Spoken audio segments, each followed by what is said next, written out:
Ah sersefilim ben, 4 yıl geçse de ne kadar üzülsem, suç hata bende değil ki be gülüm. Benim bu kalbim çok acı çekti, senden yana bak çok yara aldım. Bilir misin sen, çok sevdim ben. Biliyorum sevmedin ki sen, bu hayatı bana bak çok acı verdi. Seni benden alarak beni yendi, hayatını bana tek bir çağrı var, o da acıları yükledi bak sırtıma. Bazen düşünüyorum öyle sessiz, sevmek ne haddine söyle bensiz. Sen biliyorsun çok acı çekeceksin, niye seviyorsun söyle yürekten, niye seviyorsun söyle be kalbim. Anlam veremedim asla kendime, kalkıyorum ve de bir sigara yaktım. Bu sigaranın çok zararı da var, İnan ki be gülüm sigarayı geçtin. Yürüyorum öyle mahallemde ben, ay yaş damgasını bastılar mı? Bilir misin sen, bilemezsin, hep senin uğruna bunları çekerim. Yanıldı düşlerim, yoruldu bedenim, kırıldı kalemim,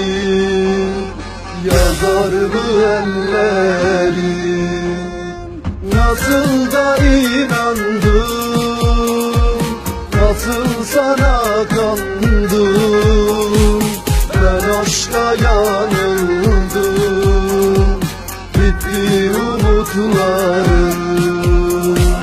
Yorgunum hayat, düş peşime, ben bir katil cinayetimle. Kaç kere aşkı yaşattım içimde, zehir ettiler her seferinde. Hiç umudum yok hayata dair, deli gibi yazdım ben deli şair. Soldu günlerim elimde bir tek bir umut yok aşkına dair. Utanma lan kaldır yüzünü, saklımı benden göster özünü. Sen bir yalansın unutma sözünü, toprak duyursun o yalan yüzünü. Yak anıları yak nasılsa yoksun, gittiğin eller gözünü doyursun. Nasıl da kandım gözüm kör olsun, dersimi aldım bu da son olsun. Kapattılar gözlerimi, ben aşka doyamadan sattı sevgimi. Acıma bana kopar günlerimi, haydi durma kanat bu kalbimi. Tertemiz hayallerim vardı benim, kirlendiler yanıldı düşlerim. Bir daha yazmaz kırıldı kalemim, bir daha yazarsam kırılsın elim. Yanıldı düşlerim, yoruldu bedenim, kırıldı kalemim, yazar mı ellerim. Nasıl da inandım,